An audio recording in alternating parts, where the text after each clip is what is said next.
Ladies and gentlemen, welcome to another episode of Stuck in the Middle podcast. I'm one of your hosts, Uncle AK. I'm one of your hosts, Reflex. Welcome to another episode, bro. This is episode 77. Man, before anything, man, happy birthday, bro. Hey, appreciate it, man. How does it feel to be 30? Not quite yet. I'm not looking for the 30 though. I'm not. But yeah, man, it was a fun birthday. Appreciate everybody who hit me up, wish me happy birthday. Appreciate the love. It's all love out in the streets. I really appreciate it. Did anything special? I did not do anything special. Okay. Yeah, it was kind of. I'll be honest, it was a trash birthday, but it's all good. Oh, we're gonna fix that after this. Hey, let's go. I'm looking for. How did you spend your weekend? It was good. It was good. Yeah, got some friends in town. Yeah. Okay. So we were just kicking it. Yeah. Stuff like that, yeah. You spent some time out of state. So it's the friends from when you yeah, pretty much, it's always good to catch up with friends, man. I really appreciate definitely. that. Yeah. Nah, but you know what I'm saying? Like I was just talking to one of our contributors, Mani. We're talking about education, and she had to move to Massachusetts, and you know what I'm saying, like further her education's master's, so being lonely over there. And because we were talking about my birthday and everything. The reason why I bring that up is because the guest we have in the building today is around the area of education, and I'm excited for this, man. Yeah, I'm excited. How did you come about Sheila, by the way, before we introduce her? Well, extensive search, man. Yeah. We're constantly searching on social, looking for them dope individuals in our immediate society, the people who are actually moving and shaking and stuff like that, in terms of doing something to encourage the youth, make them grow from here to here. Yeah, so we just try to showcase them people. So when I came across it, I was like, yo, there's something that people can benefit from. Yeah, man, you know what I'm saying? That's something that I really appreciate about you, you know what I'm saying? Like doing the research behind the scenes. Props to you, bro. But listen, she is an education business development leader, expanding pathways to opportunities for the world's emerging communities. Viewers and listeners, please help us welcome the co-founder and CEO of FutureFIRST, Sheila Kasasa, the Stuck in the Middle podcast. Welcome to Stuck in the Middle, yo. I know. How was your drive in? It wasn't bad at all. 495, sometimes you're not too sure, so you hold your breath. It took me 20 minutes. Dang, just speaking to Mike real quick, if you don't mind. Yeah, can you hear me? Yeah. No, I'm sort of a speed demon, so I'm not sure if it would have taken a normal person 20 minutes. But yeah. As long as you made it here safe, we're happy. Without a ticket. Yeah. Okay. Where are you from, Sheila? So do you want to guess or? I was gonna guess West Africa, but before I want to get this in the record. Before we went on, you said you're from the best East African country. Yes, I am. We're actually known as the hippies of Africa. Really? Fun fact. I never heard that. I'm from Uganda, and Ugandans are just known for just being mellow, no worries. We talk slow. Yeah, I peep. We're just like all about happy times, good weather, good people. Yeah. Uganda, the best country. Fun fact. I don't believe that. Fun fact. You're the first Ugandan I'm hearing that from. You know what? And a lot of people don't know Ugandans for that very reason. We don't like confusion. Hey. I'm gonna have to do some research about this. But you know what I'm saying, like, you're from Uganda and doing some research, you know what I'm saying, like, look, you've spent significant time outside of Uganda. Yeah. Why is that? Who is Sheila, by the way? Like, you know what I'm saying? Like, who is Sheila? For somebody listening right now, it's like, yo, who is this person? Yeah, my story is is very different, actually. The more I'm starting to really go out and talk to different people. So born and raised in Uganda, I came at the typical immigrant American story, and got here when I was 8. I was very, I still had those parents who were just like, just shoot for it. You can do it. But my grades weren't too hot. They weren't too hot, but my siblings just outscored. So like my sister's a neuroscience major, and my brother's finance whiz, and I was just kind of there. But human nature, I was always the kid who was like helping people, super nerdy. But as I got older, I started knowing like I need to build a career for myself that feeds back into who I am, right? So I was big on like, well, how do I merge helping people and merge my passion for like being around people, but not too long because I'm also an introvert. And then I was just like, oh, I got it. Medicine, biology, right? No. One semester in at Penn State, didn't go too hot. So my counselor was just like, well, and this is just not working for you. I was just like, yeah, math is not me. And from there, I guess we'll go in a bit later, I just started kind of innovating and creating my own career path. And so transferred from Penn to back to DC. Mm-hmm. So I was just like, you know what? I need to be a politician. I'm going to be... You better run for mayor. Right. Well, I was just like, well, let me be realistic. I'll just be an ambassador maybe, or just work at a State Department. And so I went that political route. And but as I'm in college, I'm just doing all these different things. So like I ended up refugee rights, worked in Israel, met with the Knesset, which is equivalent to their Congress. And I literally am sitting there with the Israeli Knesset, like, we have to work on African refugee rights. And it's just like, big right now. They're kicking out a lot of Kenyans. You know what I mean? Yeah. So this was back in the day. A lot of people, I can talk about this forever. But I worked with Eritreans and Ethiopians who were going into Israel as the first world country per se in closest to Africa. So they'll, go over to Israel. And so I don't know if they thought they were going to meet somebody who was older. And like I came in with like my team, and we're all a bunch of 20-year-olds. And they're like, how did you get past security? But again, it was one of those things where I've always been one of those people who just like speaks up for others. So I always believed as a young person, how do I get myself in the room with anyone who's a decision maker? And so to that, I worked in Guatemala on we were working on helping the indigenous people work with like nutrition. So we were working with a lot of orphans who are actually being thrown away by their mothers. I worked in South Africa and worked with a PEPFAR funded program, which was a State Department funded program under the Bush administration. And so I was helping grandmothers, teach them business and entrepreneurship.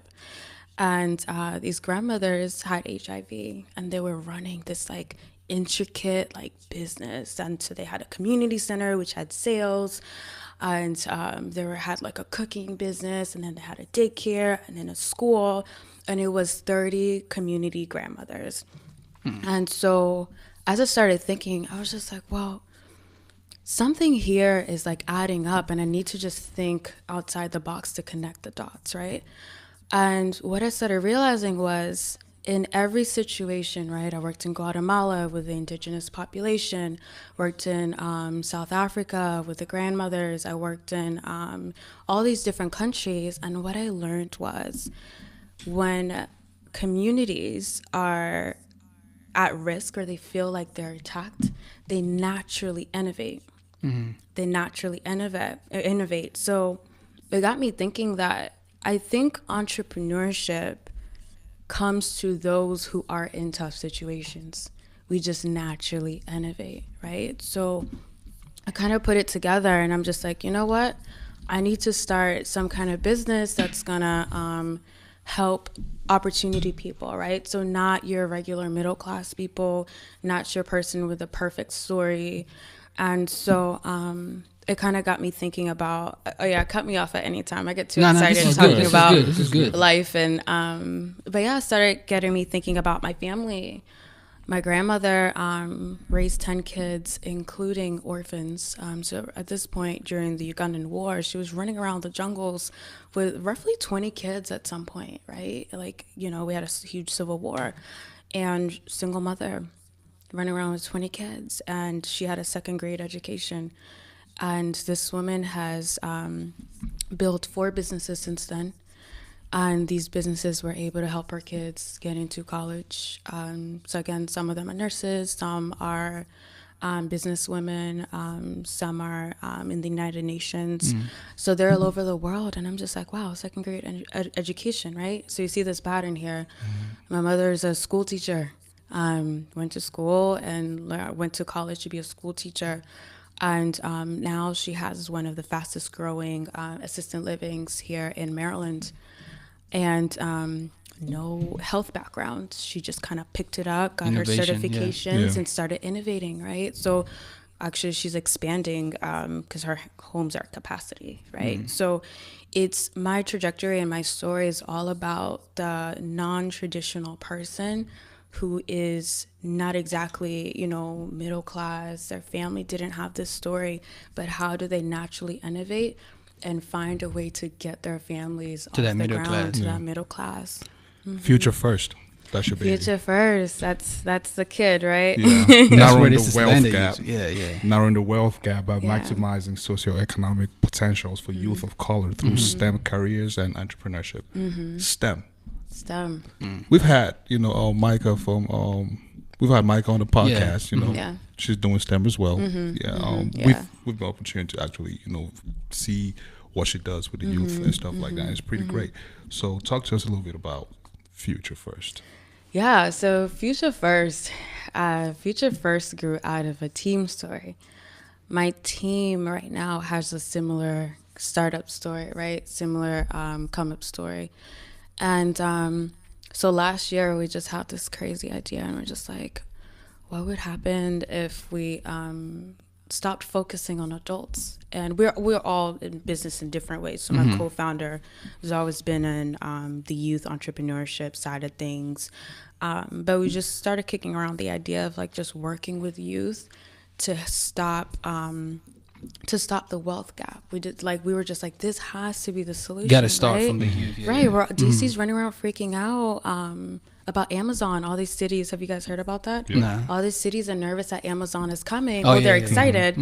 But then when you start looking at the minority population, you start realizing that when They're not gonna Amazon secure comes those in, jobs. yeah, our black children, Africans, Afro-Caribbeans, actual African Americans who have lived there for generations, they're not going to make that cut.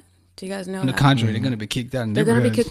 kicked out. They can't afford to live in the city. So anyways, we were talking about that and working with different people like Kendrick Jackson, who leads up executive director for My Brother's Keeper program under Obama administration and works directly with Mayor Browser. Talking to him, talking to Department of Small and Local Businesses, DSLPD, started talking to DOES, Department of Employment Services of DC, and they're just like, you know what, let's give you guys a chance. Let's try to see if your solution really works, right?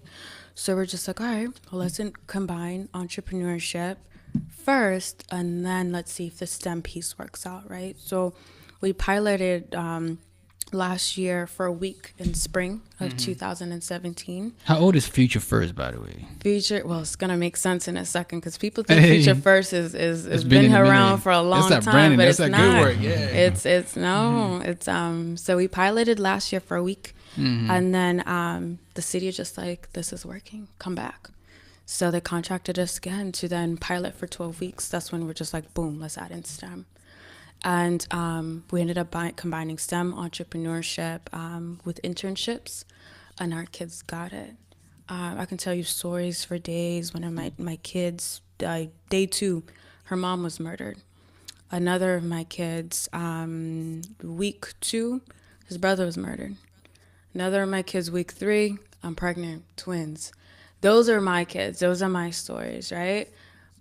Almost all of our kids graduated or maintained a trajectory towards success. So they got employment if they dropped out of school. If they went back to school, they went to college.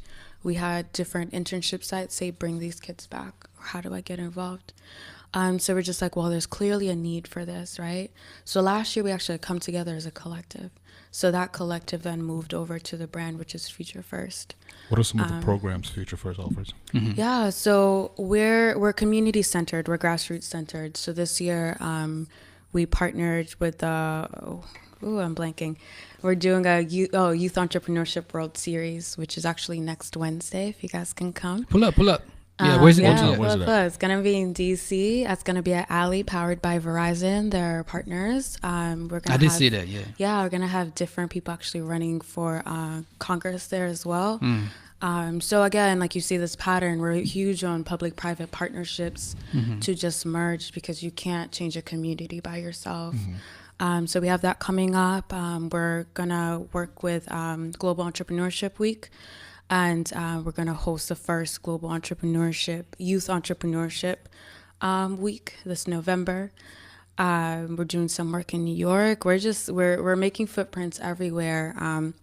And we're looking at programming in Africa as well. So that's still early on, but I'll send you guys some information after the podcast. Definitely.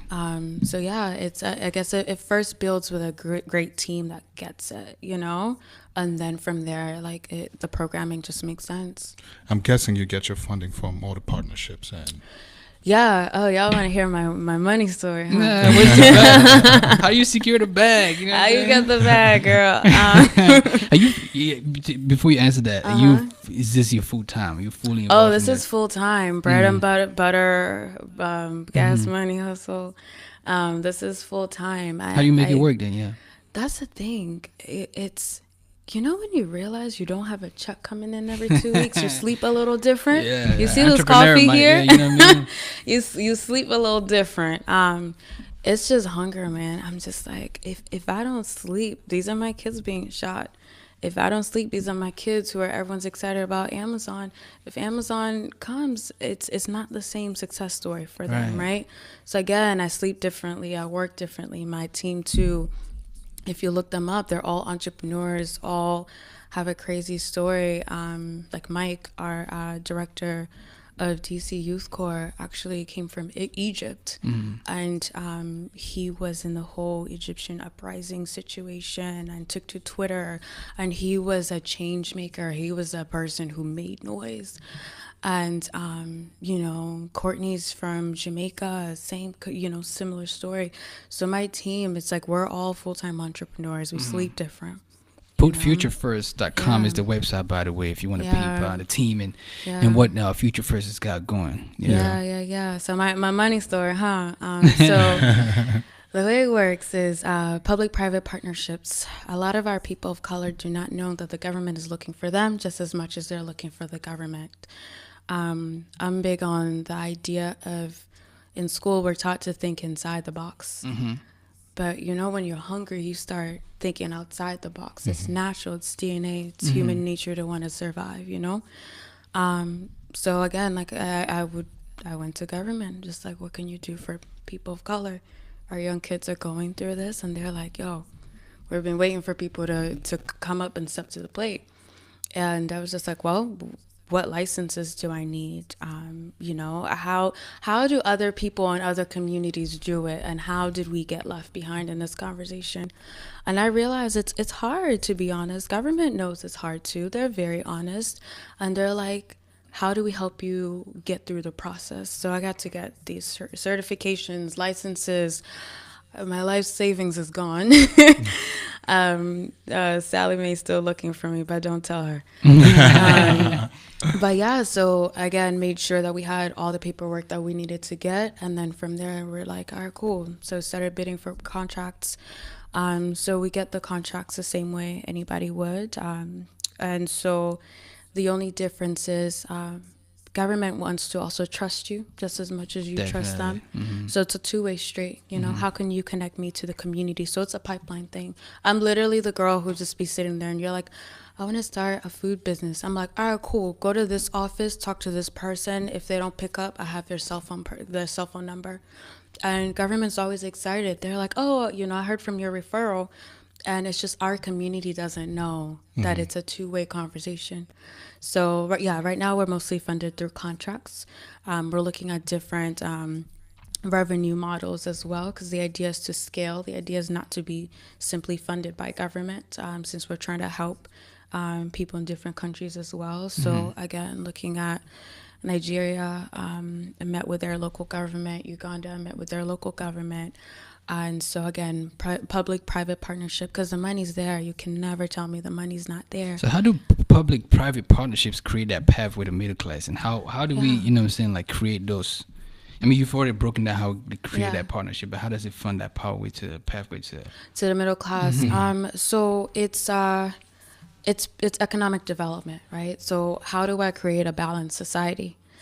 We can't create a balanced society if a lot of our people of color are going to jail, Right. or the unemployed, right? They Right. put a strain on government, right? So it's unbalanced. So they're trying to solve the same issues we're trying to solve, right? So the contracts are there and to bid for them. The opportunity is there. The difference around being a change maker is sometimes because government can't find you, they just fund the same programs Over and over. Yeah. and it doesn't mean the programs work. Mm. Same story in Nigeria, same story in Uganda, same story in South Africa. It does not mean the programs work. It's just about having bandwidth. They don't Right. have bandwidth to find you. You could have the most innovative solution for transportation. They don't know where you are. Yeah. We just competed in the U.S. small business competition, and we won. And our team was made up of our director and 3 kids. Literally, we beat out all the other teams, and they were adults. Wow. And what does that say? It says the talent is there, and gotta everyone's put yourself out there, everyone was flooding our kids, and our kids are like, yeah, so I'm 20, and they're like, what? So I guess more so answer your question is, you have to just get to the table. Learn, research. I would recommend, I like tangible steps. So go to your local office, look out for a small business office within your city or town. All cities, towns have it. Montgomery County has it. Puget County has it. DC has it. Virginia. Look out for your small business office. Walk in there. Sometimes it's called an economic development office. Just a quick Google search, you can find it. I would suggest walking in person, which really annoys them. Just walk in there and start asking questions, and they'll send you to the right direction. So whether you have a podcast, whether you have a transportation iPad app, web development, whatever it is, there's a need for it. And pretend government wants to network with you just as much as you want to network. And it's not always the guys high up, which people don't know. It's always like the normal people, regular job, people are like, oh, your name says assistant. That assistant is the most powerful person to get your foot in the door. Yeah. Man, so. we go security is government back. I'm just kidding. No, that's gems, though. That's gems. Wow. How do we build an ecosystem to create access and opportunities to change our community? Building an ecosystem. First, whoever you are, sit home and pull up your computer, make sure it's charged, or your cell phone, and go on Google and LinkedIn.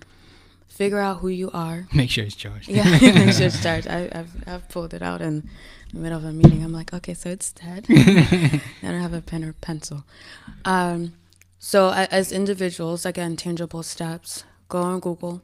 First, figure out who you want to be, what you want to build, where you want to be, right? When you figure that out, start searching to see who's within that cluster. All right, cool. I want to be ambassador. All right, that's great.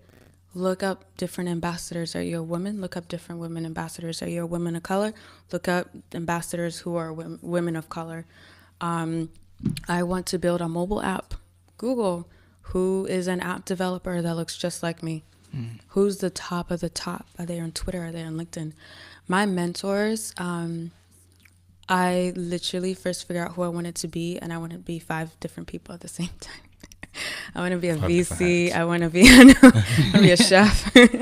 But anyways, I looked all of these people up, and I found like the top of the top, and I hit them up. One of them I hit up her on Twitter, and she That's responded. the beauty of, what I'm saying, Yeah, this day and age. it's access. Our let me tell you, millennials have no more excuses. You know that common commercial that comes Yeah. You're matriarch. I'm just kidding. I don't know the word. We have more. I don't know. I'm telling literally. you. Yeah. But the issue here is, our peers, use social media for the wrong thing. reasons. For the wrong reason. So much noise on it Yeah, right now. so We don't know how much. to cut through the noise and get to Yeah. where it is. Yeah. Yeah, and don't get me wrong, I'll be on Shade Room for about 30 minutes a day, but no plug. But yeah, so that's how you build your ecosystem, right? So who's the cream of the crop of who I want to be? Do I have access? Can anyone in my network introduce them to me, right? Great example. One of my kids found out about my program because somebody was, this guy would always come in his neighborhood and get the trash. And not the trash, get like furniture. Sorry, I'm detouring. I love stories. Get the furniture and like put it in his truck and go away. So one of my students, he wasn't a student at the time, walked out of his house and he was just like, bruh, why are you always in my neighborhood? Like, you got J's on taking furniture. Like, are you a trash man? He was just like, no, I'm not a trash man. He was just like, what do you do? And he was just like, oh, I have 4 different businesses. He was just like, how can I be like you? And he was just like, all right, cool. I'll connect you to this program, blah, blah, blah. The guy picking up the trash that people didn't want is just from his neighborhood. His firm just made roughly $2 million last year. He's the same guy picking up so he'll pick up furniture and stuff and sell it in order to get funding for his nonprofit. Like he has this whole thing, but he's the trash man. He's the assistant. And he's sitting with $2 million, but you wouldn't know, right? He's just like, you gotta humble yourself. He's just like, I gotta stay humble. But again, he's huge on the same thing. Network within your network. This could be cousins, friends, and if you still can't figure it out, then find these people, go to where they go, right? Even my kids finding me, they're just like, I had to network up. Everybody in my neighborhood is on the street, so they're just like, I found a way to find you and I'm here. Yeah, you know what I mean? So I think the biggest thing to answer that question again is to research, use social media. Social media is your friend. And you just always never forget, you network up. Always network up, but just don't forget your brothers and sisters once you get up. Yeah. I was gonna ask you about who guest we had last week. She mentioned something about you answered the question already. Okay. But I just want to mention it. That the 3 F's of entrepreneurship: friends, family, and fools. And that's networking up. Is how you break out of that. I really appreciate you. What I'm saying, mentioning that. Yeah. But yeah. Your delivery model. You have workshop, boot camp, and apprenticeship. Talk a little bit about that.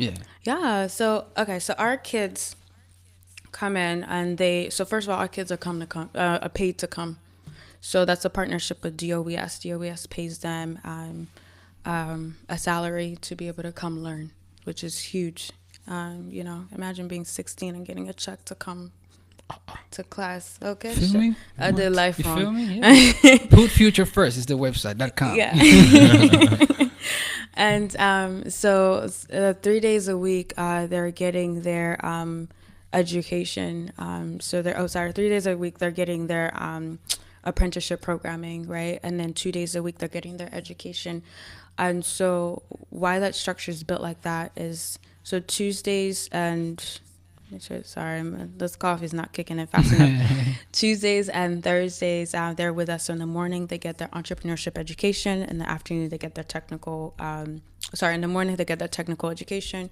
Afternoon, they get their entrepreneurship and professional development education. And then, so our kids learn UX design, web development, ecosystem building, which is more so like product management and digital marketing, cybersecurity.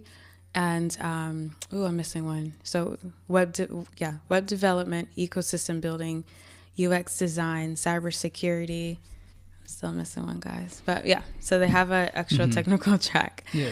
And so we then combine them with a job site which has somebody who looks like them. And so they could be, so they would be with somebody in the cybersecurity firm, one of our apprenticeship sites. He's has a cybersecurity firm and he has 20 people working under him. So my kid walked in and he was just like, yo, you black and you got all these people. And I'm just like, you said that, you can't. And he was just like, look, I had to be real with him. Like, how did he do this, you know? And he took him under his wing and he was just like, I'll show you, because I came up from the same streets you came from, you know? And so even in government, we also partnered them on the government side. So one of our students was pregnant and she just happened to be partnered with a DC Policy Center and worked on a project that was actually trying to figure out how to work with pregnant women who were on WIG. And so she felt like she was actually solving issues within her community, and she was working with the women who was like the director of the programming. So she was just like, wow, this is another woman. She also has kids. I have kids. She was 17 with 2 kids. Again, so that's a partnership thing. So they see the CEO or the boss in themselves with these people that they're working with. And of course, our instructors as well are they're hired to be people within the community or people who have worked with young people of color. So it ends up fitting perfectly so that they feel at home. They still have this trauma with them, but they're able to not take it into the workplace. And so that's how we end up combining the workshops, the boot camps, and the apprenticeship programming. So they get smaller workshops in between. So let's say we have like a mental health lunch and learn. So they're able to do a workshop style lunch and learn around mental health. Or one time we did app development, just so different things like that. Man, that's dope. That is dope. Yeah, you were opportunity to speak at the first annual Women Gathering. How was that? It was inspiring. It was amazing. It was powerful. Hearing different women's stories. We also had some young people speak, young girls speak and talk about their work. Women are powerful. Facts. Women are powerful beings. Facts. Have you guys noticed? I'm like, well, dang, they're very powerful. So it was beautiful. We had a great turnout. It's a full room. We had people standing, people clapping. And they're just like, can this be a yearly thing? And we were just like, of course, and I really want to just start having this in different cities because I think women need that reminder that they're powerful and they're innovators. On that vein, you've been blessed to be in different continents and different traditions and countries. How do you translate that from here to diaspora to the continent? And by continent, I mean Africa. How do you translate that mentality that entrepreneurship, women being empowered, great and things like that, and also future first? How do you bring that home? You mentioned it at the beginning. Yeah. I say we should never forget where we're from. It's our responsibility as a people to make sure that we always take whatever we learn, we take it back home. We can't always, you guys understand that there's also a generational gap, right? So, I mean, God forbid, if all politicians, their age group, everyone's dropping like flies. Do you know there's no real gap to fill that? It's us. There's no, we don't have a cushion. Our parents aren't necessarily the cushion either, right? So it's our responsibility because if we can't pick it up, we're going to mess up the future for our younger siblings, our kids, right? Just as when we're in the U.S., we're like, you guys mess up the system.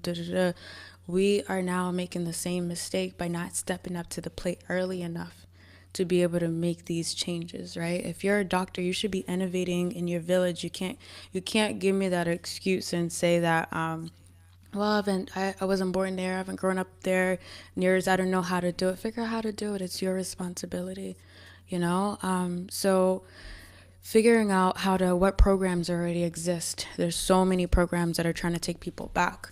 Research those programs, pay for those programs. If you can't go, pay for somebody else to go, figuring out how you yourself can be a trailblazer, right? There's always a shortcut. I think we have to be hungry enough and responsible enough to know that it is our responsibility to raise Africa. It is. We see this mass exodus even within Africa, right? Yeah. It's a must. It's a must. Man. What's next for Future First? Yeah. Where do you see Future First in the next 5 years? So me taking over the world is definitely I like that. Too soon?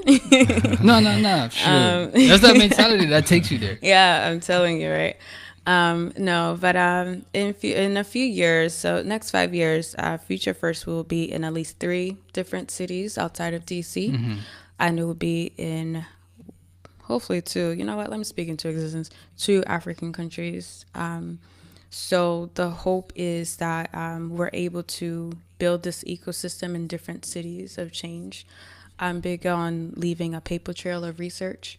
So in DC, we're actually working with the DC Lab Center to just make sure that we have data and research about how we have been able to tangibly change different young people's lives, right? So it holds you accountable, right? So our analysis is basically saying that we're creating our year-long pilot this year.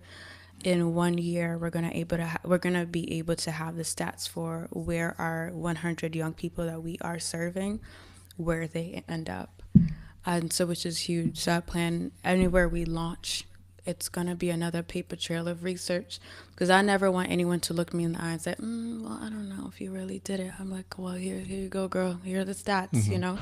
And so the idea is, if we do the same thing in Uganda, Kenya, Nigeria, Rwanda, Cameroon, I got you. We're leaving a paper trail of research, because I need the next generation to be able to pick up and be like, all right, this is what they did. It worked. It didn't work. This is how we can innovate and tweak it. All right, cool. Let's take this to the next city, or let's change what we already have in this city that FutureFIRST built and switch it up a little bit and try a different model. Dope, you know? dope. Real quick, Before round up, yeah. you know, one of those questions is very important. What's success to you? Yeah. Success. Ooh, I hate this one. Can I try another? How do you overcome adversity, like the rough days? You know, you mentioned you sleep different, you hustle, you see the world different. How do you overcome those days where it's like, dang, like? I feel bad because now I just dropped his question. Don't get me in trouble. No, go ahead. I say it all. Package it. Yeah, so two things quickly, I guess. I don't believe you can be successful until you've passed away. I think it's up to others to determine whether or not you are successful. I think we get so caught up in this idea of success that we lose ourselves in it, right? If I was successful, quote unquote, to others, I could be social media famous.